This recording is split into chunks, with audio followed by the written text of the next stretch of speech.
What do we find at the intersection of faith and the world? The Cathedral's podcast, Crossroads, explores this question in thought-provoking bi-monthly episodes, featuring guests from around the world who are seeking to live faithfully in the public square. This is a safe space for tough questions around faith, politics, technology, and our responsibilities as citizens. So pull up a chair and meet us as we search for a better way forward. Welcome to Crossroads, where we discuss the intersection of sacred and civic. I'm your host, Jo Nygaard-Owens. Today, we are recording our very first video podcast, and we are recording from the business school at Columbia University. We're here to talk to acclaimed neuroscientist, white hat hacker, storyteller, and business professor, Moran Cerf.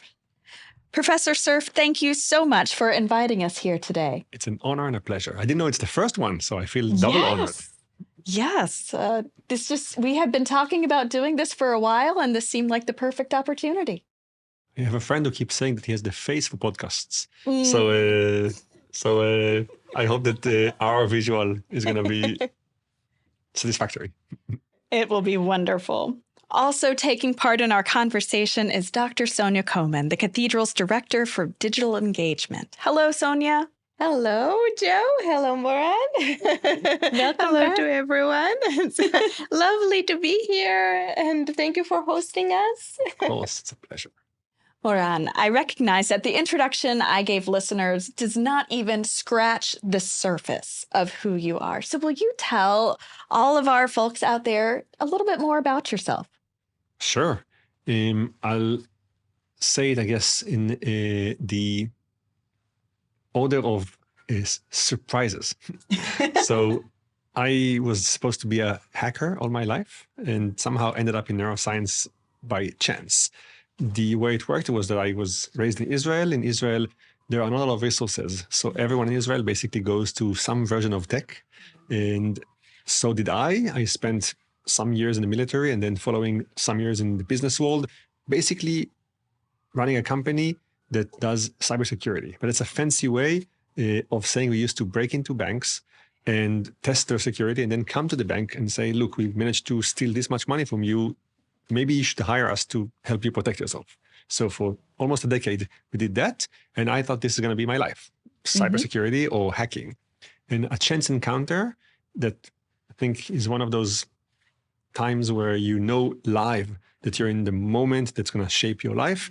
I met the late Francis Crick, a famed scientist who got a Nobel Prize for discovering the double helix, and essentially telling him about my career in hacking sparked his interest. And he said, oh, I too was somewhat of a hacker. He worked in Bletchley Park during World War II and broke the kind of radar systems and then turned his knowledge in hacking to breaking the code of the DNA. And he said, I think you should leave your job and go to academia and look at the most interesting vault that you can ever hack into, the brain. And essentially with his blessing and some nudging, this shaped my career. This is what I do for the last 15 years. That's incredible. On the spiritual side, we would call that a God moment. I know, you said that I'm a storyteller. I think that there's a level of, like, when you tell the story, they're saying the wolf is bigger in my story. Over time, this story was elevated, but I think that unlike most things in my life, this was a time where I felt the gravitas of the moment live. Like I knew that this guy is impressive and that him saying you should do this and not that is going to change everything. And there was a question of how much will I take the leap of faith and go with that. But I knew right away that it's not one regular evening. Like I know the date and I know the time and I know what was said and I know that this was a fork. That is beautiful. Thank you. That is a wonderful story. All right, so that's just one part. Yeah. Keep going. That's the hacking and the neuroscience. I guess in neuroscience, the reason maybe that people find the particular work we do unique is that we study the brain in a way that is not common to scientists. So neuroscientists typically study the brains of either animals or humans. And I kind of separate the two because the methods are different. In animals, you can actually open the brain and put electrodes inside and look at the brain directly and really poke with things. With humans, you can't do that. So what we do is you put the brain of a human inside a machine that scans the brain from the outside and tries to infer what's going on. This is like EEG or MRI. And those are the two camps. We sit in the camp that's in between, that has maybe a few dozens of people. And this camp does this thing that I said is impossible to do, which is we open the brains of humans and we put chip inside their brain. We keep the brain open and we have wires coming out of their head connected to a computer. And then we study thinking in a human that's active and alive with a device inside their brain giving me feed of their thoughts. And that, I think, is in itself interesting as a method. And what we learn are things that touch on the very core topics that everyone is interested in, which is free will, dreams, how they look and can you change them.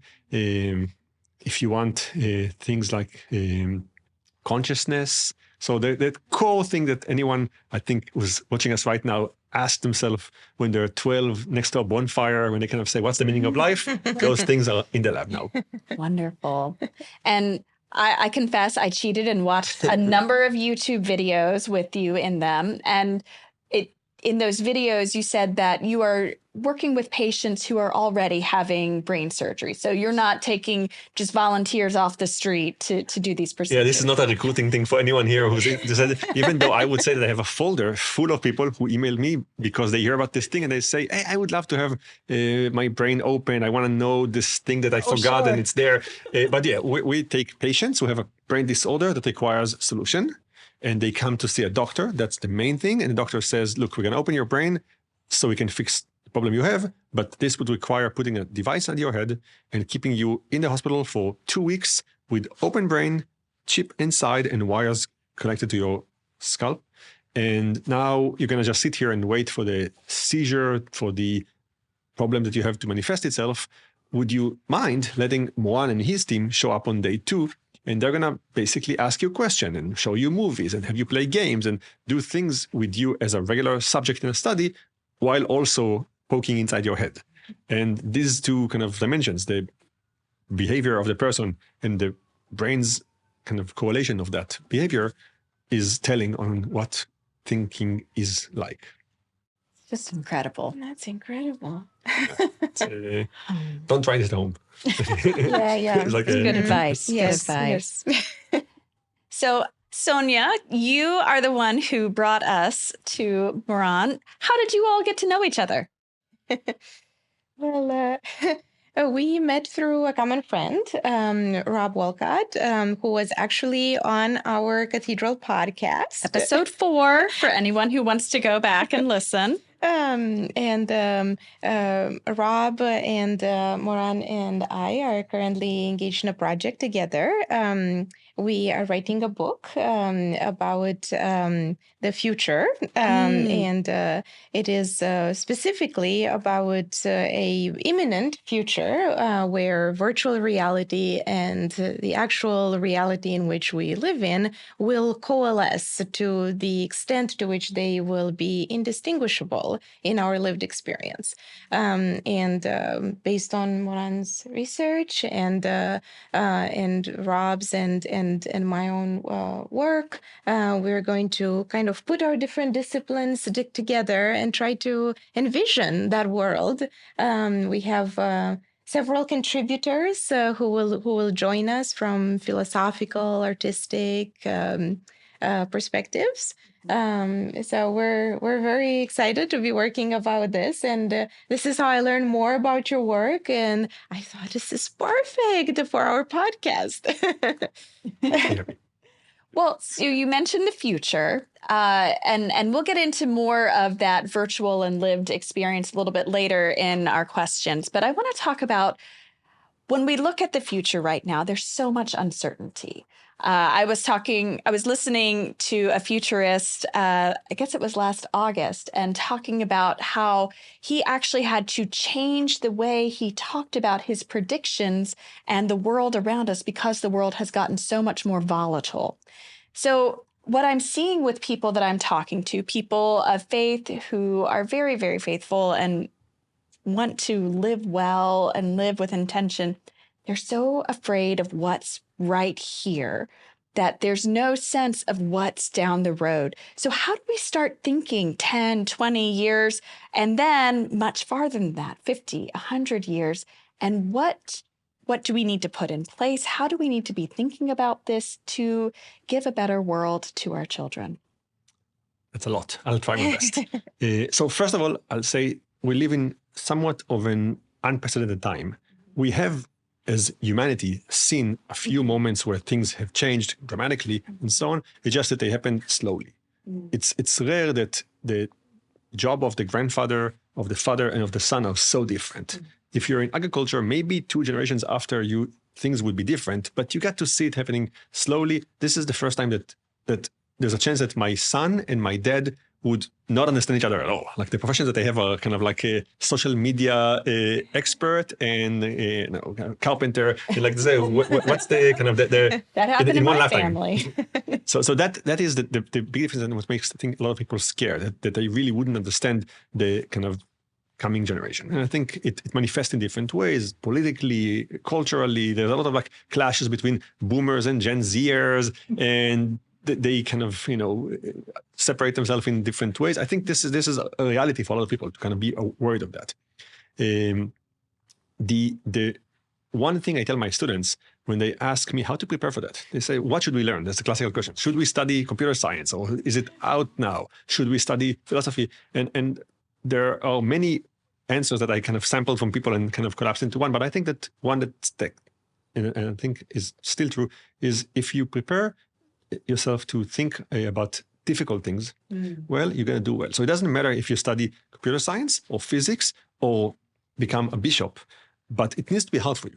Like if it's too easy, then you're not prepared. Because the one thing I think you should do is say, what's hard for me that I can still teach myself how to overcome the challenges of I don't understand something and I have to try again and again until it gets there. Or how do I live with I don't understand C, but understand A and B and D, and I just move on and hope that C is somehow going to work itself out, even though I kind of have one brick in the tower that I don't understand. All of those things are, I think, skills I tell my students to harness, regardless of like what topic is. Like it could be philosophy for you, and for me physics, but it needs to be something that you really work, and you don't just kind of have it too easy, because at some point in the future, there's going to be one thing that's going to be hard for you, and if you already endured that once when you're in the stages where you learn things, you're going to say, okay, I did it before and I know I can do it again. And then you're going to be okay. Because the profession that we're going to study, we don't know what it is.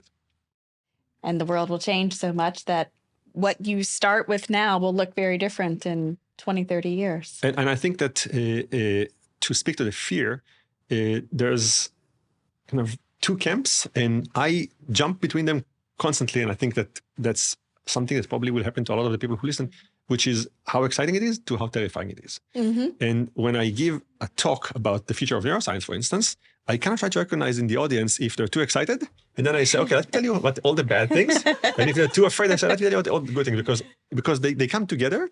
And I think that people tend to, when it's binary, people tend to pick a camp. It's very hard for our brain and for people to kind of say, I'm a little bit this and a little bit that. One thing we talk about a lot, pulling in from Jung, is living in the paradox. And that's very much where we are right now. And when I teach my classes, we are talking about the paradox, because one extreme or the other, both are true. Yeah. And that's kind of, in a way, I understood it right away. I think that the audience, when they see right and they think that, but the world that we have kind of forces us to choose a camp. It's like, are you MSNBC or Fox? Right. Are you Democrat or Republican? Are you Boomer or Gen? Like, it's kind of like, it makes it easier for the brain to have a camp and to everything gets sorted, and like you have the answers and you know what you are on everything. But I think the lesson I would kind of endorse that you just said is if you learn to live in this gray area and accept it and be happy with it and see others as gray area, then say, okay, give me a few answers so I can categorize you and so on. I think that it is the better way to live in the coming world. Yes, we are missing nuance. Yeah. Yes. Get on my soapbox about nuance. Yes. I was also thinking about, this technology and how it helps people now to do things that were difficult in the past, right? So something that may be difficult right now, you can have AI do it for you, and then there you go, that problem is solved, right? So I think that I just love what you said about, challenging yourself, right? Because we're all good in certain areas, not so good in other areas, right? So what may be difficult for me may be very easy for someone else and vice versa, right? So kind of understanding that about yourself, right? What is difficult for you, and then getting better at surpassing these challenges will, I think, prepare us for where AI and other technologies are going to get things covered.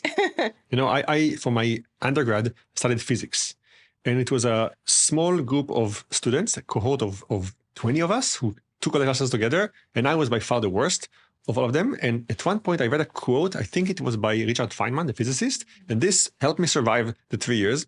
And he said, in physics, you don't understand things, you get used to them. And I said, I don't understand what's going on here, but I'm just going to keep copying from the whiteboard into the notebook and just remembering that if you see this, you put this. And at some point in year 3, suddenly you say, oh, I understood now year 1. And I think that this understanding for me, when I said about being difficult, was a very good lesson, because now I work like this in many ways in my research. Sometimes I say, I don't understand this. And I tried 3 times, I don't understand it. And maybe that's not the day to understand, but is it prohibiting me from moving forward? I'm just going to put an asterisk. I don't understand it. Let's assume that it's true and let's move forward. And maybe in a few weeks, I'm going to understand this thing. Maybe I'm going to see it's wrong, but I learned to accept that you don't have to understand algebra 1 to move to algebra 2. You can say, I got only 80 in algebra 1, but let's kind of continue and maybe it's going to settle at some point. And I think I keep saying as a neuroscientist, I think that something about that is true also brain-wise. Like we can actually live in a very comfortable spot if we accept it, where there are answers that are ambiguous and we let the world continue and we let them settle slowly. That is also true in terms of our faith lives, I'm thinking, right? I mean, there is so much that is not known per se, right? And we wouldn't be able to go past those hurdles, right? Unless we kind of put a pin in them, as you said, right? And kind of assume that they're true, take a leap of faith and right. And then once we are past that leap, right, I think that a lot of things become viscerally true or more understandable or reveal themselves to us. And there are plenty of people who don't want to move past that. They want to stay in that nice, safe, comfortable place. And that's where a lot of our divide is coming from, this comfortable place of religion that has all the answers versus moving past that, taking that leap of faith and being in a place of ambiguity and gray area and nuance where growth is possible and transformation is possible. You talked a little while ago about neural implants. And thinking about the future, what is going to be possible? The good, the bad, the ugly? All of the above. The answer is yes. So let's kind of talk about what's on the menu right now and assume that for the next 3 or 4 years, what's on the menu in labs is going to be what's on the menu for people is kind of products. There are more and more scientists and now companies that play with the idea of building something that you can put inside your head that outsources some of your thinking. Now, what does it look like? It could be as simple as taking the tablet you have in front of you, and instead of having a tablet that you kind of type into, send it to the cloud, getting an answer and getting the input from the answer through your eyes and touch, maybe it's in your brain. So you drive your car and you ask yourself, how do I get to the National Cathedral? And suddenly the answer emerges. So, oh yeah, I should go right. What you don't know is between you asking a question and getting the, oh yeah, I should make a right turn here, your brain went to the chip and asked the chip, how do I get to this place? The chip broadcasted this to the cloud and asked Google Maps for the direction. Direction came back to your brain, went to the hippocampus where the navigation area is, and you just kind of landed with the feeling that you just know it. And it's just all the loop happened in a way outside of your brain, but with your brain being a proxy for that. That would be life-changing. So that would be, that's taking your phone and using the Google Maps. But the same way it could be using it as Wikipedia. So you can ask yourself, when was the French Revolution? Oh yeah, it was 1789. And again, between the to when, you consulted Wikipedia and you got the answer. So suddenly the world's knowledge is in our brain, whether it's maps or Wikipedia or your emails and so on. That's the kind of exciting positive. But if everyone who's listening to it right now gets excited, I immediately will pursue it with something negative about that. When you drive your car towards the cathedral, you might say, I'm really interested in having a Burger King on the way, not knowing that while you were asking Google Cloud, where is the cathedral? What came back was kind of the direction, plus recommendation to stop on the way in a restaurant and get something to eat and so on. So if your brain is kind of outsourced, so are recommendations and kind of advertisements and that's one. Ooh. So I took one idea of outsourcing thinking. In the same way, I think the same device that we put in brains could be put in a different part of the brain where the motor area is, and we can essentially help people who lost the ability to communicate their thoughts to their limbs to do that. So even if you had a kind of injury, that maybe a car accident that made you lose the connection between the motor area to your arms, the brain still can think the thought, let's move the arm, but it just doesn't get translated. So we can put this device where the thoughts are, read the decision to move the arms, and activate a prosthetic arm that will suddenly make you move. So you can imagine a lot of people who are in a wheelchair suddenly standing up and getting to walk, or people that are unable to do things motorically, like regulate the movements, suddenly getting to do that. And that's in the realm of what's possible right now. There are clinical trials who do just that. If you go to the realm of like more science fiction, there are labs who study the same thing with other sensations that were lost and can be regained. So maybe people know about the cochlear implant. That's what happens if you lose your hearing. So maybe if you could hear before, so the brain knows how to interpret sounds, but the ears don't work for some reason, we can put a device just next to your ears that reads the pulsation of molecules of air on the outside and turns it into the signal of the brain, and then the brain relearns how to hear. That's one approach. And the same way we can do now with sight. If you lost your sight and we put a device that captures photons and translates to the brain, then suddenly we can help people get to see again. I mean, you're a better expert, but the last guy who gave sight to the blind was getting a lot of good things for that. So, Some not so good things. yeah. So in that sense, we're playing in the realm of like the body is a machine that we can toy with to an extent, kind of helping Mother Nature do its thing, with the extent that it needs to give us the canvas and we can help, but we don't know how to create new canvases. We were saying that, of course, everything has a flip side, right? It can be a positive or a negative flip side, depending on. I forgot to say that. So here's the flip side of that. If your cameras are feeding the visual into your brain, you might not see the real world, and you might not know that what you're seeing is a completely different company that broadcasts to you different things, or maybe the two of us are watching TV together, but what you see in your mind's eye is a different show than what I'm seeing in my mind's eye, because the TV broadcasts different images to the two of us. So all of those things are more in the level of like scientific papers here and there. Some of them are even only with animals, not with humans, but there's a poster in my lab that's just a few doors from here that says the difference between science fiction and science is timing. I love that. Yes. So true. So I think that once we start playing with it, I think the leap is not far.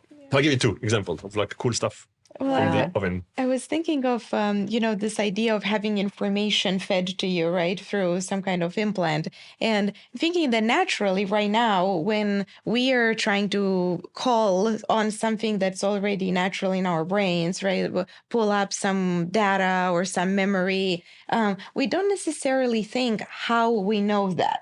Right? Like if I want to bring up an example from the French Revolution right now, I will just say it, right? I will not necessarily remember that, oh, I have this information from when I took that history class in college, right? It will just naturally be there. But when you have it from, the cloud, I think that brings in some interesting questions of the accuracy, validity of the sources, right? Because if the information that's being pulled is inaccurate or has some problems with it, right? If you don't have a chance to verify, right? If it happens so immediately, right? And if you're also not even aware that the cloud was involved, it feels like your own memory, right? And it's a lot of risk there. To me, the concept that I keep kind of playing with it, I think speaks to that, is our brains have evolved in a world where this wasn't a question. And suddenly it becomes a question very, very fast. And speaking to what you said, it's going to happen in 1 year, it doesn't exist, and the year after it exists. And I think that we're not equipped to even adapt to that. So the classical example could be we're all sitting here together this afternoon. We believe that we're here together. If tomorrow your husband comes to you and says, what did you do yesterday in the afternoon? And you said, oh, I was recording this podcast. And he said, what do you mean? Like, you were actually, I was told, playing tennis with our kids.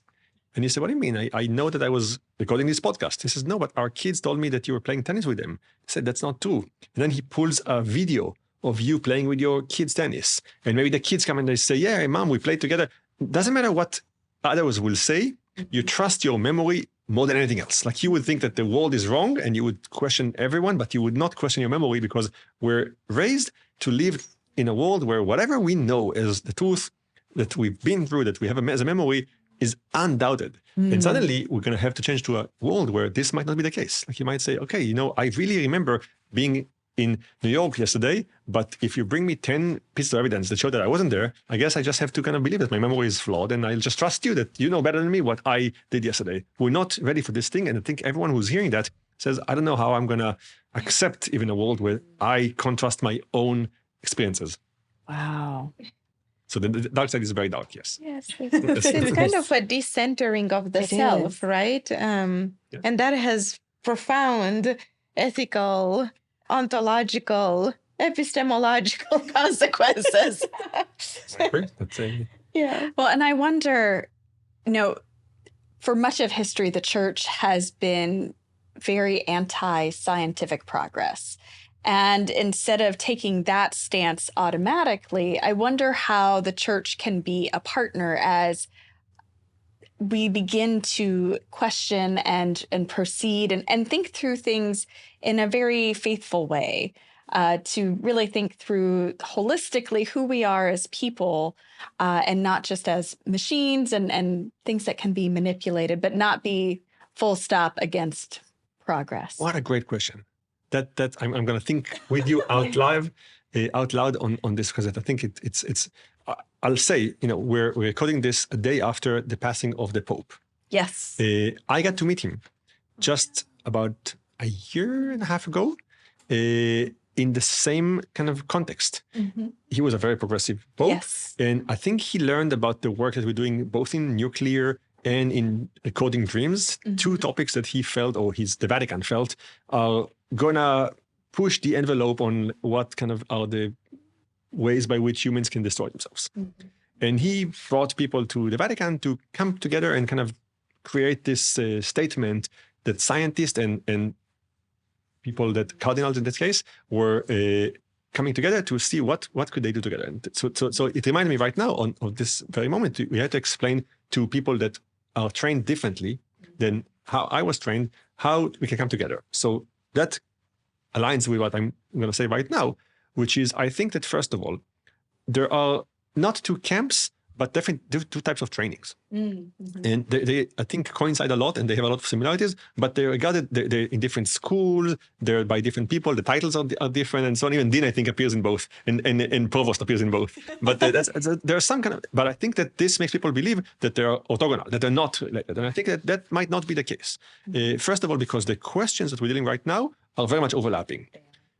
AI, the end of the world, the meaning of life, consciousness, all of those things come together, and they might not use the same language to answer them, but I think that they tackle the same problems. So I think that the people who are kind of coming to camp number one should at least know about camp number two, and maybe the camps could just become somehow one. But I think that in that sense, you have access to type of people and type of language that universities don't necessarily have.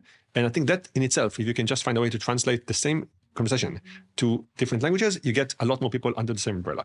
Second, I think that there's something that we as neuroscientists don't do, and I wish we did more, and you do a lot, and I think I wish there was a way to combine them. When I give talks to people, it's going to be a long answer, but I promise it's going to converge. It'll be worth it. When I give talks to people about advances in neuroscience, and I tell them about our ability to record dreams, or to change sensors, or to change memories, all the things I spoke about, I talk for like 20 minutes and say things, and then they ask me, yeah, but what do you think? Should we do it or not? And I say, look, I'm a scientist. I can tell you how it's being done, but I'm not equipped and not good at, and not the person that you want. I can give you what I suggest, what I would do, where I vote, and so on. But you want someone whose expertise is in the logical epistemological method, like all of those things. Like you want someone who spent a lot more time thinking about those things. And in that sense, I think that that's where I would wish someone would come and say, okay, Moran, you did your part. I now understand the equation. Now let's talk together. And I know how to guide people in the question about whether it's important, whether it's good. What should we do to not have it if we don't like it? What should we do to have it if we do like it? Who is going to be impacted the most? How do we help the people who are impacted negatively? All of those things, I feel when I get asked about them, my answers are not good. And I wish there was someone with kind of the language of faith next to me who would say, I got it. I love that picture. I think so much of science needs that. And more than just the scientist and the person of faith, I'm sure there are plenty of others who need to be part of that whole conversation every time we have these big conversations. I very much agree. Yeah. I feel like I'm giving too long answers. So feel free to cut me. Not But at all. I'll tell you. These are complex topics.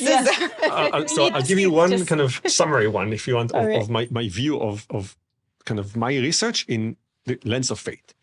I finish my talks almost regardless of what I speak about with a story. And this story, I think, to me, summarizes neuroscience in a language that's not neuroscience. And it starts with my birthday. I was born in March 16, which happens to be the day that Galileo Galilei figured the orbit of the moons of Jupiter. So I'm talking about him. It's like coincidence, but I kind of milk this coincidence to the fullest. And I tell the story of him pointing his telescope that he built himself to Jupiter and seeing the moons and their orbit of the planet.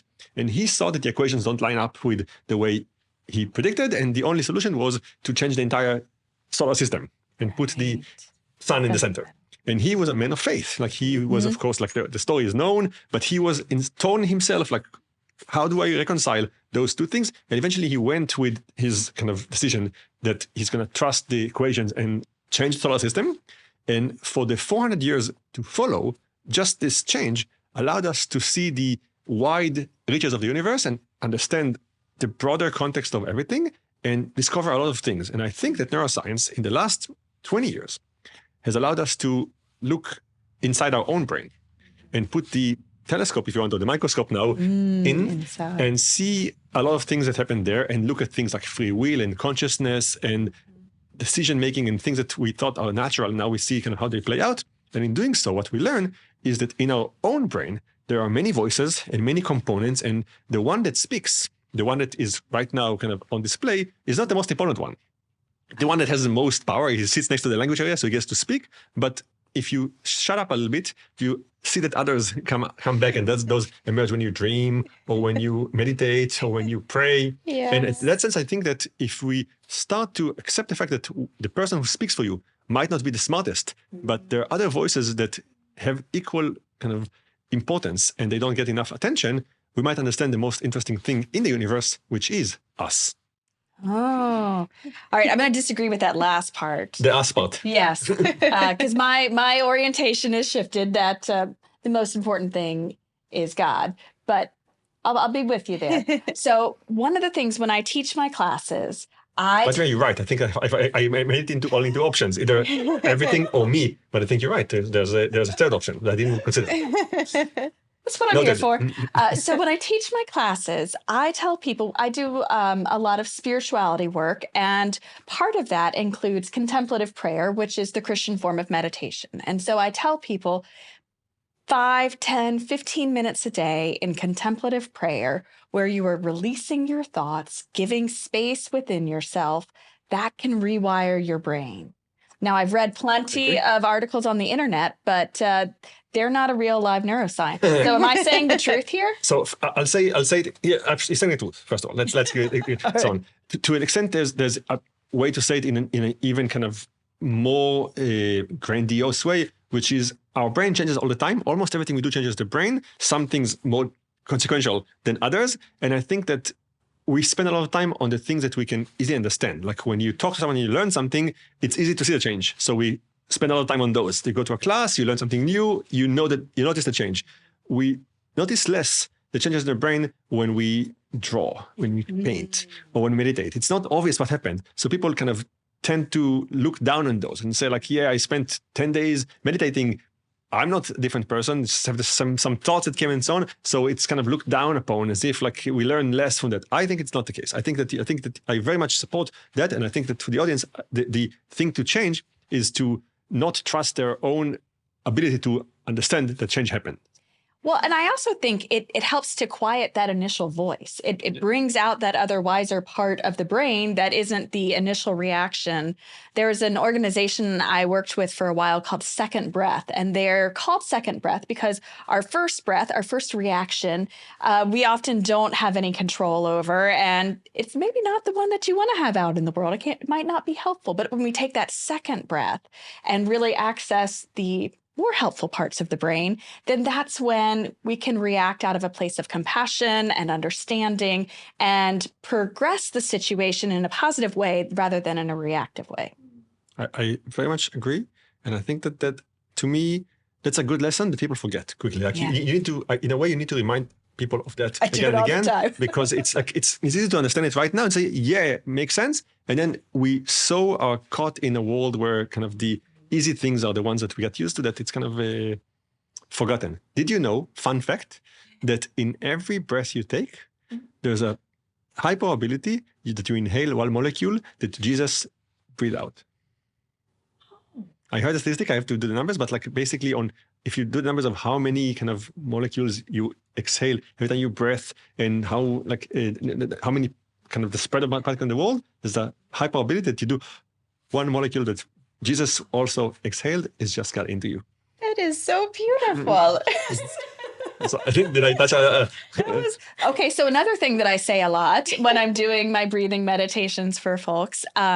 So one of the things that Jesus did at the end of his life was to breathe out the Holy Spirit so that others might receive the Holy Spirit. The Holy Spirit being the person of God that is active and present in our world today. And so when I tell people that they're breathing in and out, that they are breathing in the Spirit of God. So there you go. You got the A on this. So that is true at the chemical level as well. Who knew? I had no idea. I was thinking a little bit about this risk of immediacy, right? I think we touched upon it at so many different levels, right? In terms of the immediacy of reaction that we have as individuals when we, take that part of our brain and just immediately speak, right? Immediately react. And then there's also an immediacy at a larger societal level, right? I mean, we are so quick to adopt everything that's new. We immediately kind of regulate, legislate things. They become, kind of perennial, whether or not they're tested. It's a and I think that having a little bit of that space, right, where you take a breath, take a moment, and maybe you let some of these voices, to create a little bit of a balance of opinion from which to then emerge with something more informed at all of these levels would be probably very, very good for us, especially as we step into this future that has such transformative changes in store. Since I'm responsible in this communication of the anecdotes from science, I'll throw one more cool result that speaks to what you just said, that kind of, I think, also talks about the meaning of life and faith.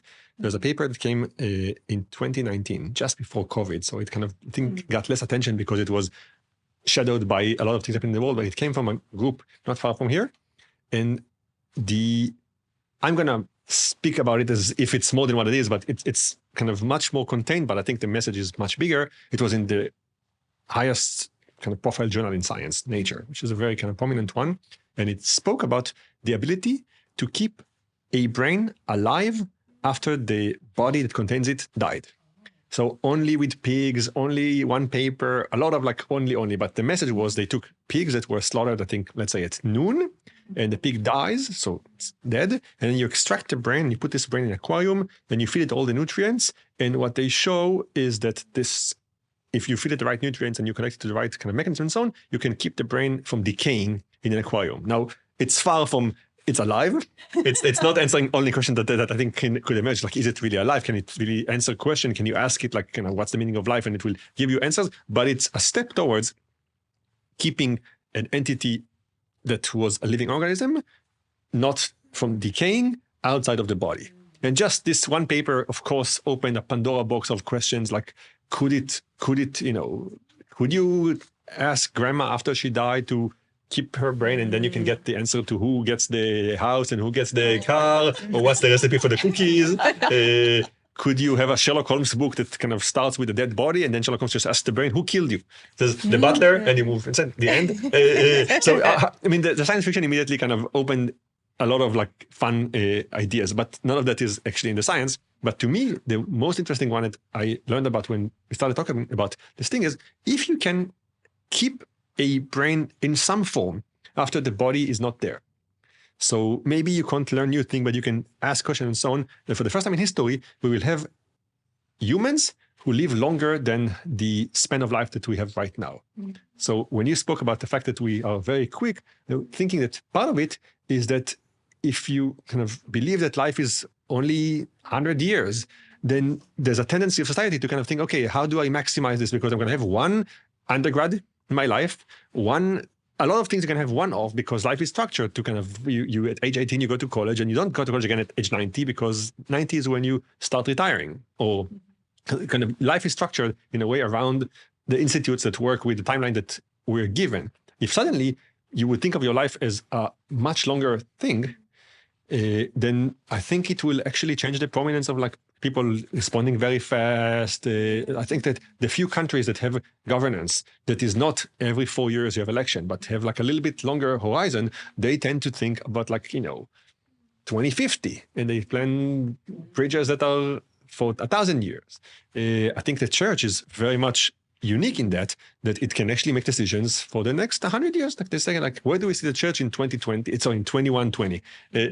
Kind of, how do we plan for that? And I think that's unique, and it's counter to this tendency that we all have to do what you just said. Like something happened, you immediately kind of, what's your response to that, Mr. President? Because like it happened 5 minutes ago, and you're supposed to all in the only answer 5 minutes later. It's kind of a change that we could embrace if we say, let's think longer.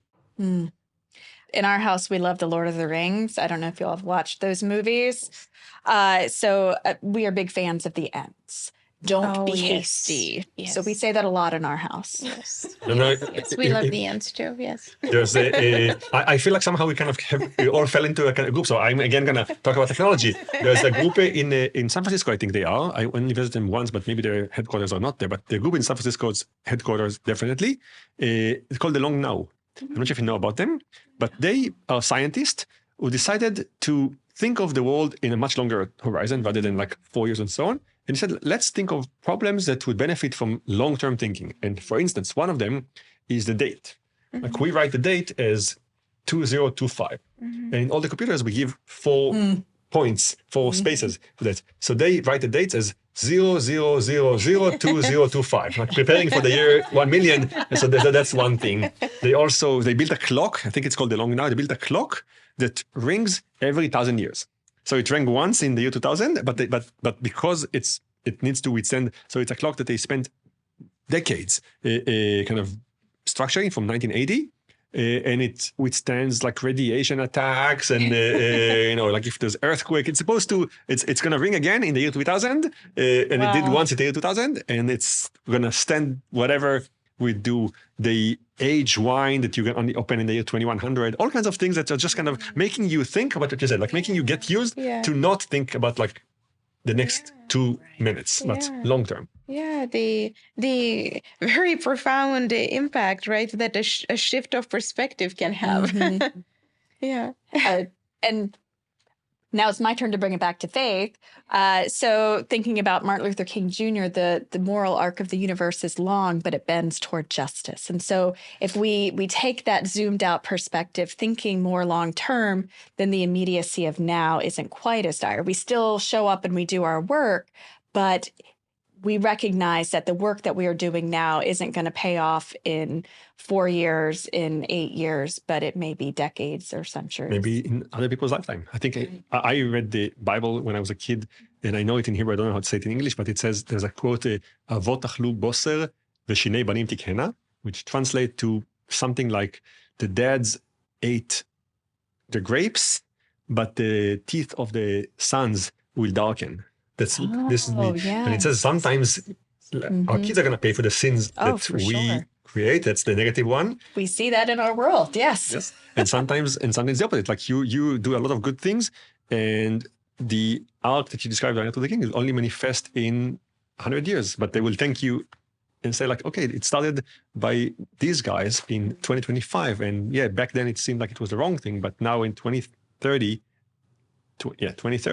we are reaping the benefit of those guys' effort. I think we see it now a lot of times, like we kind of forget that. We tend to think it's always the case, but there are a lot of people who did a lot of tough things 8 years ago that we now benefit as if it's natural. Yeah, absolutely. Absolutely, yeah.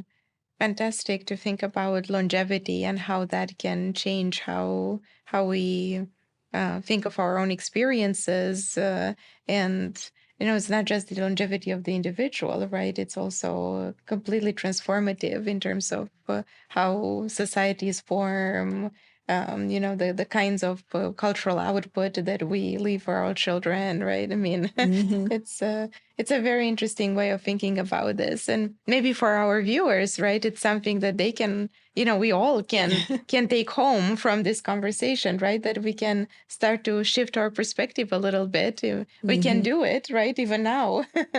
I was asked by the students here to give a commencement speech. I was very honored, and they told me, can you be the speaker who kind of gives us kind of advice for life? And I was honored and then terrified. And I was traveling for 1 month, so I had a lot of time to think, what would I say? And one of the things I try to do is like put their life in perspective. And the one thing that kind of stood out to me that felt would speak to a young MBA student was me walking in Hollywood a few months ago in the Hollywood Boulevard, where you see all the stars with the actors and actresses and musicians of the time. I walked there for 5 blocks. I didn't recognize a single name. So all those names were at some point the most important, famous, popular people of the time. And like, like you think of, I don't know, George Clooney right now, you assume that a lot of people know them. But in not long from now, someone's going to walk, my kids are going to walk in the street and say, who is this? How do you say George? Cloon? And that's kind of pretty perspective. Like those are the stars of the time. Everyone would want to be friends with them and so on. You don't know any of them when you walk the street. So maybe it just shows how ignorant I am to Hollywood, but I think I'm representing at least my MBA students. Yeah. And I think that, we are remembering things now that were selected by history, right, as the most important. But I think that with the technology of today, there will be a much greater capacity to remember things. Collective memory, of course, is a huge area in and of itself. I think that too will be profoundly impacted because we will not rely so much on the actual memory of communities, right? It will be very much bolstered by machines that will have a very different way of remembering. I think memory is one commodity that we took for granted. And already in our lives, I think we're roughly in the same kind of generation. We see how it changes slightly. And I think as we started with, it's going to change dramatically in the kids' generation. So in our lifetime, I already think to use memory a lot less. I used to remember phone numbers when I was a kid. You probably don't know your husband or wife's phone number. So that's that. You might know how to navigate to things in the vicinity, but when you go a couple of blocks away to a store, even if you've been there before, you probably use maps online. So we already outsourced some memory to machines right now. It's true for a lot of facts and so on. We kind of accepted it, that we're not going to remember it. And I think that with the next generation of that, there's a chance that the memory capacity in our brain is going to shrink because the brain sees that we're not using something, it just gives it out and uses it for something else. And then we'll accept that no one remembers anything, and you have to rely on devices, and then compounded with the fact that memories are flawed, we'll start saying, okay, I'm not sure, like I have a memory, but like who knows if it's true, let's kind of verify this thing. I think those are changes that will be kind of probably in our lifetime, that memory is going to be less valuable than it is right now. It's one thing that is there. Oh, wow. Gosh, that hurts on a spiritual side. Because remembering is a big part of faith. And collective memory, thinking about how even the Hebrew scriptures were put together, they weren't written for centuries. Yeah. They were Spoken. oral. And then in the Eucharist, it is an act of remembering. When we come together around the table and share in the body and blood of Christ, it is an act of remembering. And I preached a sermon on All Saints last year that remembering, if you break it apart, the and the membering, it's putting us back together. And so when we outsource all of our remembering, what does that do to us as humans? I'll save faith for you in two ways. First of all, it doesn't have to be. Okay. So I gave you a scenario, but we can decide collectively, if it happened in our lifestyle, we can decide right now that we don't like it. And we can say, no, memory is a crucial component of the brain that we're not going to give up, and we're going to start having classes in school about memory, because we say this, we need to, so we can decide. If you don't like it, you can preach against it, and it's going to happen. And I think different version of that is that the brain also is concerned about the same thing, and it creates a mechanism to definitely keep important memories. So everyone in the audience knows exactly where they were on 9/11.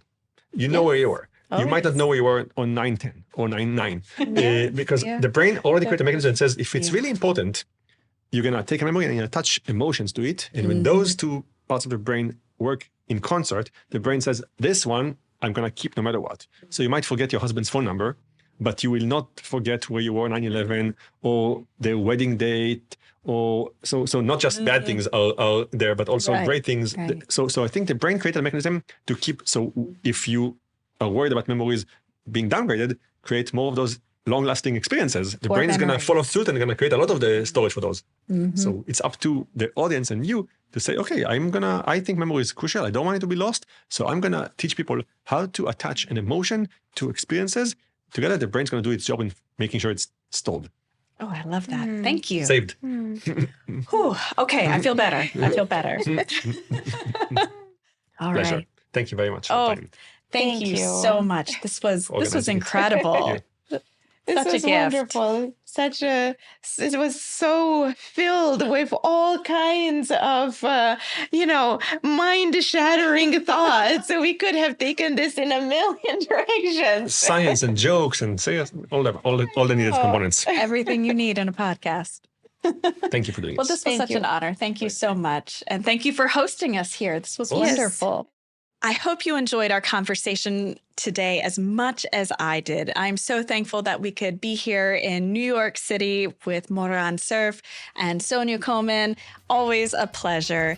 And I hope you'll join us next time when we are talking with cathedral carver Sean Callahan and the sculptor behind many of our carvings, Chaz Fagan. And we have a new statue going up in the cathedral. We touched on this in the Stone Carvers episode before, Saint Phoebe. So I hope you'll join us for that. And until next time, peace be with you. If the digital offerings of the cathedral enrich your daily life, please consider becoming a supporter today by making a gift at cathedral.org/inspire.